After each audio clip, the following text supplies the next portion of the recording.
এখানে লিখছে রিডিউসড, এখানে কাট, এখানে কার্টেলস, মানে তিনটা জিনিস আসলে একই, কমিয়ে আনা। রিডিউসড কমিয়েছে, আর বিন রিডিউসড বিনটার কারণে কমিয়ে আনা হয়েছে। আসসালামু আলাইকুম সবাইকে। আজ সেপ্টেম্বর 30 অর্থাৎ সেপ্টেম্বর মাসের শেষ দিন 2024। ডেইলি স্টার পত্রিকার সাথে স্বাগত আপনার। আমরা পেছনের পৃষ্ঠায় অর্থাৎ 12 নম্বর পেজে একটা নিউজ দেখব, যেটার মধ্যে আসলে বেশ কিছু জিনিস শেখার আছে, গ্রামার এবং ওয়ার্ড স্কেল বা ভোকাবুলারি স্কেল।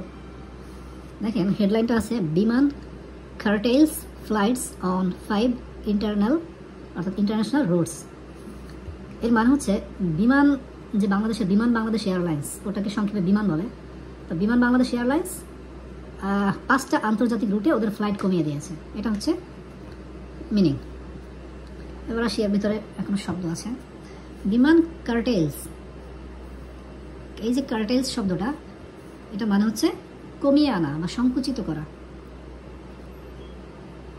কমিয়ে আনা, কোনো কিছু কমিয়ে আনা, কোনো কিছু সংক্ষেপ করা, এমন যদি হয় কার্টেলস।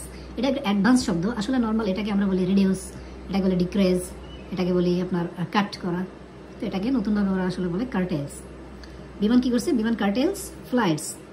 নর্মালি শব্দটা কার্টেল আর এসটা কেন যুক্ত হয়েছে? কারণ বিমান বাংলাদেশ এয়ারলাইন্স বা বিমান একটা সিঙ্গুলার জিনিস, থার্ড পারসন।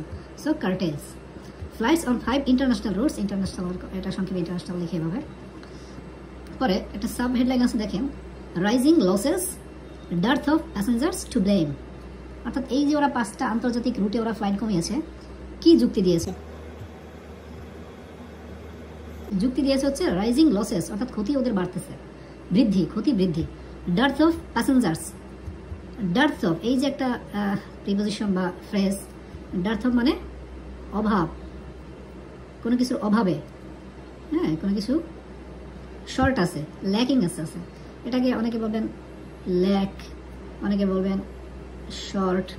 তো এটাও ঠিক আছে, এটাও ঠিক আছে। ডার্থ অফ একটু অ্যাডভান্স লেভেলের শব্দ। ডার্থ অফ মানে অভাবে, কিসের অভাবে? প্যাসেঞ্জার্সের অভাবে। সো ডার্থ অফ মানে অভাব। এবার ভিতরে প্যারায় কি লিখছে দেখেন, এই যে বিমান, এখানে একটু বিস্তারিতভাবে ওরা সুন্দর সহজ শব্দ দিয়ে ভিতরে লিখে সাবটাইটেল বা হেডলাইন আসলে ওর মধ্যে একটু অ্যাডভান্স লেভেলের শব্দ দেয়, যেগুলো খুব একটু অ্যাট্রাকটিভ বানানোর জন্য। বাট ভিতরে খুব সহজভাবে গ্রামাটিক্যাল দেওয়া আছে। বিমান বাংলাদেশ এয়ারলাইন্স হ্যাজ রিডিউসড।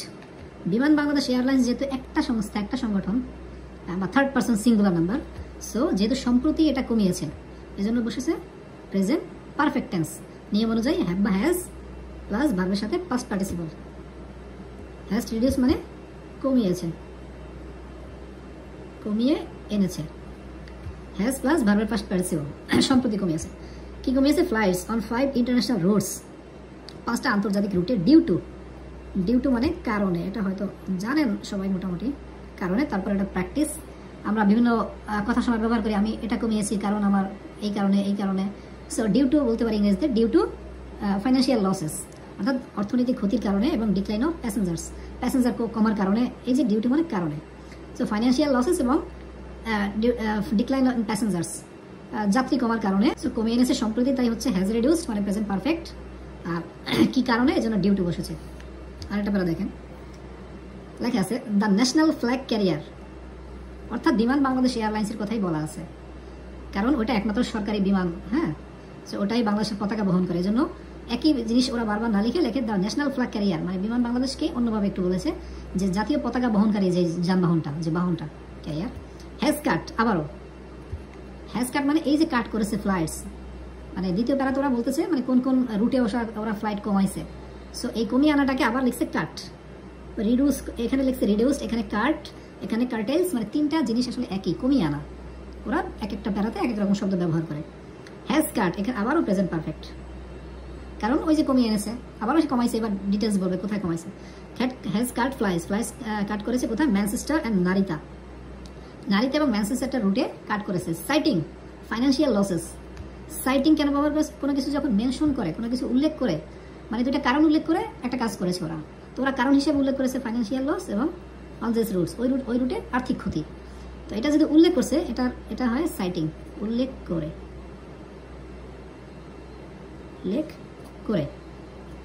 কি উল্লেখ করে? Citing financial losses on this roots, অর্থাৎ এই দুইটা রুটে ফাইন্যান্সিয়াল লস, এই কারণে ওরা ফ্লাইট কাট করেছে। মিনওয়াইল আবার এদিকে এর মধ্যে কি করছে? Flight frequency to Delhi, Kolkata and Chennai, এই যে তিনটা রুটে হ্যাজ বিন রিডিউস, এখানেও কমানো হয়েছে। ওখানে বলছে কমিয়েছে আর এখানে বলছে কমানো হয়েছে, এজন্য হ্যাজ বিন রিডিউসড। একটা আমি লিখি, হ্যাজ রিডিউসড মানে কমিয়ে এনেছে, অর্থাৎ ওরাই কমিয়ে এনেছে। আর যদি বলি হ্যাজ বিন রিডিউসড, এই যে বিনটা এসেছে, এটা মানে বিনটার মানে হচ্ছে প্যাসিভ বোঝায়, কমিয়ে আনা হয়েছে, কমিয়ে আনা হয়েছে। সো এখানে এই তিনটা রুটে হ্যাজ বিন রিডিউসড, কমানো হয়েছে কিসের কারণে? ডিউ টু মানে কারণে শর্টেজ অফ প্যাসেঞ্জার তো শর্টেজ আছেই। সিন্স মানে যেহেতু, অ্যাজ, সিন্স এগুলো মানে যেহেতু। যখন দুইটা সেন্টেন্স একটার কারণে আরেকটা হয়, তখন যে কারণটার কারণে আরেকটা হয়েছে সেই কারণটার সেন্টেন্সটাতে সিন্স বা অ্যাজ যুক্ত হয়। প্যাসেঞ্জার শর্টেজ যে বলছে, প্যাসেঞ্জার শর্টেজের কারণে ফ্লাইট কমানো হয়েছে। প্যাসেঞ্জার শর্টেজটা আবার কেন হয়েছে? সিন্স যেহেতু ইন্ডিয়া টাইটেন্ড, টাইট মানে টাইট করে দেওয়া, অর্থাৎ কঠিন করে দেওয়া। টাইটেন্ড মানে এই যে টাইটেন্ড মানে কঠিন করে দিয়েছে। ইটস ভিসা ইস্যুয়েন্স অন আগস্টে যেহেতু ওদের ভিসা সিস্টেমটা কঠিন করে দিয়েছে, এই জন্য প্যাসেঞ্জার শর্টেজ হয়েছে। আর প্যাসেঞ্জার শর্টেজের কারণে চেন্নাই, কলকাতা, দিল্লিতে ফ্লাইট কমানো হয়েছে। এবার আরও যদি একটা প্যারা দেখি, এখানে লেখা আছে অ্যাকর্ডিং টু বিমান অফিসিয়াল, একজন বিমান কর্মকর্তার সূত্র মতে, কমা উইশিং টু রিমেইন আননেমড, ওই বিমান কর্মকর্তা মতে, কমা দিয়ে আবার বলছে উইশিং টু রিমেইন আননেমড, অর্থাৎ উনি উইশ করছে যাতে ওনার নামটা আননেমড রাখা হয়, অর্থাৎ নাম প্রকাশ না করা হয়। বাংলা যেমন বলা থাকে নাম না প্রকাশ করার শর্তে, যে weekly flights to Manchester have been reduced, যে সাপ্তাহিক যে ফ্লাইটগুলো আছে ম্যানচেস্টার সিটিতে হ্যাভ বিন রিডিউসড। এই যখন হ্যাজ বিন, হ্যাভ বিন এগুলো কেন হয়? যখন আপনার কোনো কিছু কমিয়ে আনা হয়েছে, কমানো হয়েছে এর একটা ইংরেজি, আবার কমিয়ে আনা হয়েছে একটা ইংরেজি। কেউ যদি কমিয়েছে এমন যদি হয় তো সোজা হি হ্যাজ রিডিউসড বা দে হ্যাভ রিডিউসড। কিন্তু কমিয়ে আনা হয়েছে এমন যদি হয় হ্যাভ বিন রিডিউসড, অর্থাৎ কেউ কমায় নাই, কে কমাইছে সেটা জানা নাই, কমিয়ে আনা হয়েছে, অর্থাৎ কর্তাকে আমরা জানি না, কমিয়ে আনা হয়েছে, হ্যাভ বিন রিডিউসড কমানো হয়েছে বা কমিয়ে আনা হয়েছে। আর হ্যাভ রিডিউসড বা হ্যাজ রিডিউসড সোজা যদি বলি, অর্থাৎ কেউ কমিয়েছে, তার আগে একটা সাবজেক্ট থাকবে। Reduced from there to effective late October, এত কিছু দরকার নাই। তো আমরা কোথায় লিখবো? আসলে এখানে লিখি রিডিউসড, কমিয়েছে, হ্যাভ বিন রিডিউসড, বিনটার কারণে কমিয়ে আনা হয়েছে। বুঝছেন? এখানে একটা সাবজেক্ট থাকবে আর এখানে কোনো সাবজেক্ট থাকবে না। সাবজেক্ট থাকলে হবে হ্যাভ বা হ্যাজ রিডিউসড, আর সাবজেক্ট না থাকলে হ্যাভ বিন রিডিউসড। সাবজেক্ট যদি থাকেও এখানে হবে বাই প্লাস সাবজেক্ট, বাই দিয়ে ওই সাবজেক্টটা বলা থাকবে।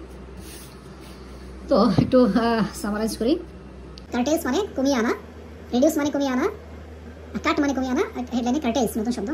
আর হচ্ছে ডার্থ অফ মানে অভাবে, ল্যাক অফ বলতে পারি, শর্ট অফ বলতে পারি। সো এখানে ডার্থ অফ মানে অভাবে, কিসের অভাবে? প্যাসেঞ্জার্স এবং ক্ষতি এসব অভাবে।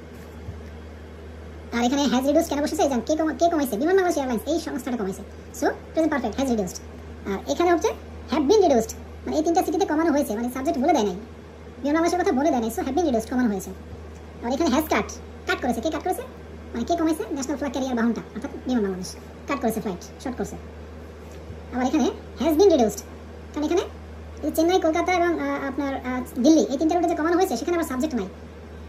এই যে রুটসের পর দেখেন কোনো সাবজেক্ট নাই, frequency to Delhi, Kolkata and Chennai has been reduced, subject যেহেতু দেয় নাই, এবার এখানে বলছে কমানো হয়েছে। আবার has been reduced, has been plus ভার্বের পাস্ট পার্টিসিপল, এখানেও হ্যাভ বিন প্লাস ভার্বের পাস্ট পার্টিসিপল। যখন সাবজেক্ট থাকবে না তখন হ্যাজ বিন প্লাস ভার্বের পাস্ট পার্টিসিপল, আর যখন সাবজেক্ট বলে দিবে তখন হ্যাজ কাট, হ্যাজ রিডিউসড এভাবে হবে। কর্তা থাকলে প্রেজেন্ট পারফেক্ট হয়, আর কর্তা যদি না থাকে প্রেজেন্ট পারফেক্ট হয় বা প্যাসিভলি হয়, অর্থাৎ সাবজেক্ট থাকবে না, করা হয়েছে, খাওয়া হয়েছে এমনটা বোঝাবে। এখানে লিখে দিলাম হ্যাজ রিডিউসড মানে কমিয়ে এনেছে, হ্যাজ বিন রিডিউসড মানে কমিয়ে আনা হয়েছে। আবার এখানেও হ্যাভ রিডিউসড মানে কেউ কমিয়েছে, হ্যাভ বিন রিডিউসড মানে কমিয়ে আনা হয়েছে, মানে প্লুরালের ক্ষেত্রে। ধন্যবাদ সবাইকে। আমরা এখানে আরেকটা নিউজ দেখব। হেডলাইনটা আছে দেখেন, 4 school children die on their way home, অর্থাৎ বাড়ি ফেরার পথে 4 জন স্কুলের যে শিশুরা আছে, স্কুল শিশু, ওরা মারা গিয়েছে। সেন্টেন্সটাতে কিছু গ্রামার দেখিয়ে দেখেন। 4 চিলড্রেন, যখন এই চিলড্রেন মানে কিন্তু একটা প্লুরাল, শিশুরা, শিশুরা, চিলড্রেন মানে শিশুরা, যখন অনেকগুলো শিশু থাকে। আর চাইল্ড যখন লিখে তখন হয় শিশু, একজন। সো যাই হোক, এটা মেজর কিছু না। 4 children comma aged between 11 and 12, 11 থেকে 12 বছর বয়সের মধ্যে, আবার কমা, অর্থাৎ এই কমা কমা দিয়ে যে পার্টগুলো লেখা থাকে সেগুলো একটা নাউন বোঝায়। 4 চিলড্রেন, এই 4টা শিশুর কথাই বলা হয়েছে। এজড বিটুইন 11 এবং 12 বছর বয়সের মধ্যে, কমা। তারপর এরা কী করছে? ওয়ার কিল্ড, এই যে এখানে আছে গ্রামার, যখন কোনো ভার্বের আগে একটা আর থাকবে, এদিকে ভার্বের পাস্ট ফর্ম বা পাস্ট পার্টিসিপাল ফর্ম, এখানে একটা আর বা ওয়ার, নিচে এখানে আরেকটা দেখেন হিট ওয়ার। তো ওয়ারের কেন ওয়ারগুলো বসে পরে বলতেছি। ওয়ার কিল্ড, এখন এই 4টা শিশু ওরা কি কাউকে মেরেছে? না, ওদেরকে মারা হয়েছে বা ওদেরকে হত্যা করা হয়েছে। ওয়ার কিল মানে মারা হয়েছে, ওরা কাউকে মারা নাই, ওদেরকে মারা হয়েছে। এমনটা যদি হয়, তারা একটা কাজ করে নাই, তাদেরকে কাজটা করানো হয়েছে, এমন যদি হয়, তখন একটা আর বা ওয়ার বসে প্লাস ভার্বের পাস্ট পার্টিসিপল বসে। তো দেখেন, যদি বলি দে